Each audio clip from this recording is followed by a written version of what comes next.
మనం నమ్మిన దేవతలు, ఆరాధించే దేవతలు ఎవరు మనుషుల చేతుల్లో తనులు తినలేదు, మొహం మీద ఊపించుకోలేదు, ముడ్డు మీద దండించుకోలేదు. ప్రియ స్నేహితులారా, ఈ వీడియోలో శివుణ్ణి నగ్నంగా నిలబెట్టి ముడ్డు మీద నడ్డి మీద ఎంతమంది తన్నారో, ఎంతమంది చేత శివుడు తన్నించుకున్నాడో ఈ వీడియోలో మీకు తెలియని విషయాలు కూడా తెలియజేస్తాను. మొట్టమొదటిగా శివుణ్ణి పిడిగుద్దులు గుద్ది అంగాన్ని ఓడపీకేసినటువంటి మనుషులైనటువంటి మహర్షులు, ఇది మన అందరికీ తెలిసిన విషయమే.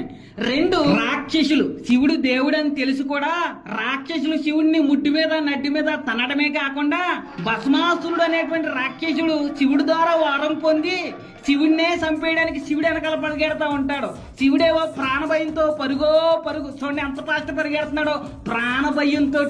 ఇది రెండో విషయం. మూడు, కొడుగ్గా పిలువబడుతున్నటువంటి వినాయకుడు వాళ్ళ అమ్మ బాత్రూంలోకి పర్మిషన్ లేకుండా శివుడు వెళ్ళిపోతున్నాడని వాళ్ళ అమ్మ ఇచ్చినటువంటి కర్రతోటి శివుణ్ణి ముడ్డు మీద నడ్డి మీద తంతాడు. పార్వతియే శివుణ్ణి కొట్టమని ఎంకరేజ్ చేసిందంట. ఆ ఎంకరేజ్ ని బట్టి వినాయకుడు ఇంకా రెచ్చిపోయాడు అని గ్రంథాల్లో రాసుంది, కావాలంటే మీరు చదువుకోండి. నాలుగో విషయం, శివుడి భార్య పార్వతి కూడా శివుడిని విడిచిపెట్టలేదు. ఇద్దరు కలిపి జూదం ఆడితే ఆ జూదంలో శివుడు ఓడిపోయాడంట. శివుడు ఓడిపోయాడని పార్వతి శివుడికి ఉన్నటువంటి గోచెగుడ్డ ఓడగొట్టేసి నగ్నంగా నిలబెట్టి అవమానపరుస్తాడు. ఆఖరికి భార్య చేత కూడా గుడ్లన్నీ ఓడపీకిచ్చుకుని ముడ్డు మీద తన్నించుకున్నాడు శివుడు. ఇది నాలుగో స్టోరీ.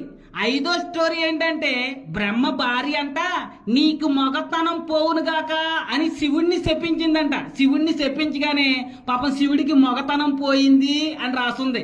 కాబట్టి ప్రియ స్నేహితులారా, ఇలాగా మనుషుల చేత, రాక్షసుల చేత, భార్యల చేత, కొడుకుల చేత కూడా ముడ్డు మీద నడ్డి మీద తన్నించుకున్నప్పుడు దేవుడు ఎలాగవుతాడో ఒక్కసారి ఆలోచించుకోండి. అలాగే నేను చెప్పిన ప్రతి మాట కూడా ఎక్కడెక్కడ రాసుందో కామెంట్ బాక్స్ లో పెడతాను, చదువుకుని సత్యాన్ని తెలుసుకోండి.